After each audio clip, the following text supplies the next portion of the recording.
Assalamualaikum warahmatullahi wabarakatuh. Bertemu lagi Cahaya Lentera Channel. Jangan lupa di subscribe dan aktifkan loncengnya agar Andalah yang pertama mendapat pemberian. Kisah terbunuhnya Sayyidina Husain pada 10 Muharram di Karbala. Terbunuhnya Husain bin Ali bin Abi Thalib di Karbala pada 10 Muharram. Firasat terbunuhnya Husain bin Ali bin Abi Thalib sudah dirasakan oleh banyak sahabat. Hal ini tidak lepas dari pemahaman mereka terhadap sejarah dan karakter penduduk Kufah yang sudah melakukan berbagai pengkhianatan terhadap Ali bin Abi Thalib dan Hasan, putranya.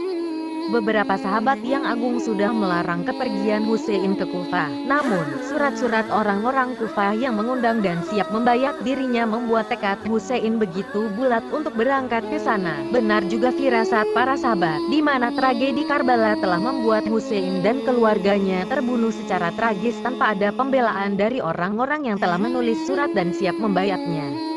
Perayaan Karbala yang dilakukan pada setiap 10 Muharram merupakan ekspresi kesedihan dan kekecewaan atas nyawa cucu Rasulullah yang hilang secara sia-sia. Sedih karena kematian Husain, kecewa terhadap nenek moyang mereka yang membiarkan Husain bin Ali bin Abi Thalib mati secara tragis. Janji bayat penduduk Kufah. Keberangkatan Husain ke Kufah tidak lepas dari banyaknya surat dari penduduk Syiah yang mengundang Husain untuk dibayat. Sebelum berangkat, beberapa sahabat besar sudah berupaya keras menghalangi keberangkatannya. Mereka sangat mengenal karakter Kufah yang dikenal mudah berkhianat, sehingga mengkhawatirkan keselamatan cucu Nabi ini. Abdullah bin Abbas telah mencegah Husain dengan mengatakan, andai bukan karena cercaan orang maka aku akan pegang kepalamu untuk mencegahmu ke Kufah. Sementara Abdullah bin Umar mengejar Husain yang sudah lebih dulu berangkat menuju Kufah, dan berhasil bertemu. Abdullah bin Umar sudah membujuknya namun tak membawa hasil.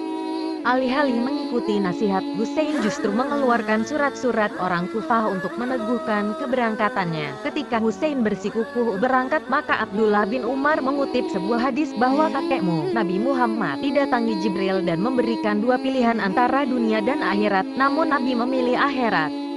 Abdullah bin Umar menasihati Husain bahwa kekuasaan itu urusan dunia dan tidak perlu dikejar. Pada akhirnya Abdullah bin Umar berdoa dan menyerahkan urusannya pada Allah. Kemudian memeluk Husain hingga meneteskan air mata, namun Husain tetap pergi menuju Kufah.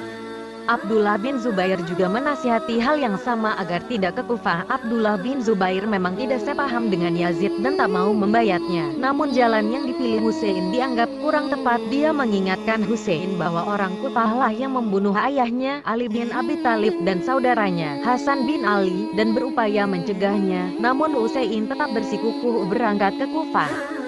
Bahkan Abu Sa'id Al-Khudri juga berupaya mencegah dengan mengatakan, ayahmu berkata bahwa dia benci orang Kufah karena mereka tidak bisa dipercaya. Nasihat terakhir disampaikan oleh Farasdak, seorang penyair terkenal pada saat itu. Dia mengatakan bahwa hati orang-orang Kufah padamu, tetapi pedang-pedang mereka pada orang-orang Syam.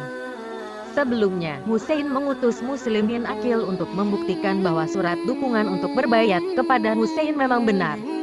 Namun pada akhirnya Muslim bin Aqil juga tertawan dan dibunuh karena terbukti mengumpulkan massa yang dinilai akan memberontak kepada penguasa. Sebelum terbunuh, Muslim bin Aqil menulis surat untuk disampaikan kepada Husain. Sesampai surat itu kepada Husain dan dibaca dengan seksama, maka Husain memutuskan kembali ke Madinah. Namun anak-anak Muslim bin Aqil menolak kembali dan ingin membalas darah ayahnya yang tertumpah, sehingga Husain menurutinya dan tetap berangkat ke Kufah.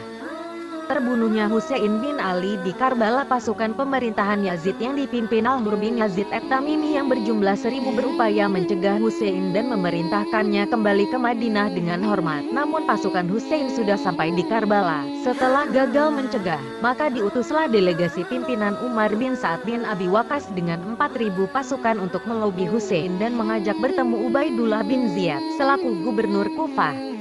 Dia memberi opsi, pertama, pasukan Husain kembali ke Madinah, kedua, membiarkan pasukan menuju penjaga perbatasan, membantu tentara Yazid, ketiga, pergi ke Yazid untuk meletakkan tangannya guna membayatnya. Husain diperintahkan untuk membuat surat ke Yazid dan Umar siap membuat surat itu untuk dikirim ke Yazid.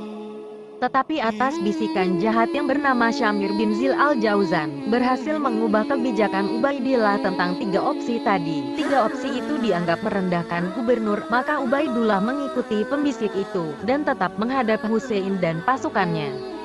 Syamir akhirnya ditunjuk menjadi panglima pasukan untuk memerangi Hussein dan menggantikan posisi Umar bin Abi Waqqas. Namun, Hussein memperingatkan pasukan Syamir dari pidato Hussein karena kemuliaannya berhasil keluar dari pasukan Syamir sebanyak 30 orang dan berbalik membela Hussein. Salah seorang dari 30 orang itu adalah Al-Hur bin Yazid at-Tamimi yang sebelumnya diutus sebagai panglima untuk mencegah Hussein memasuki Kufah.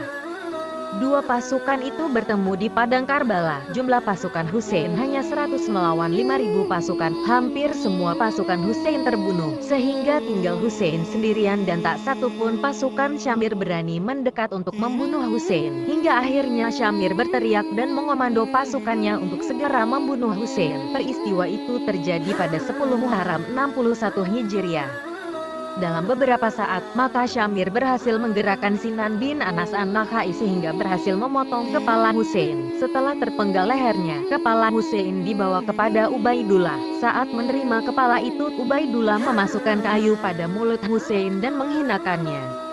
Apa yang dilakukan oleh kaum Syiah pada setiap 10 Muharram pada hakikatnya adalah memperingati kematian Hussein, di mana pada saat itu tidak ada pembelaan dari penduduk Kufah yang tidak lain mengundang dan siap membayat Hussein. Namun begitu Hussein datang justru mereka lari dan memberi jalan bagi pasukan Ubaidullah untuk membunuhnya. Orang-orang Syiah memukul-mukul badannya dan melukainya sebagai wujud empati pada Hussein yang disia-siakan oleh penduduk Kufah.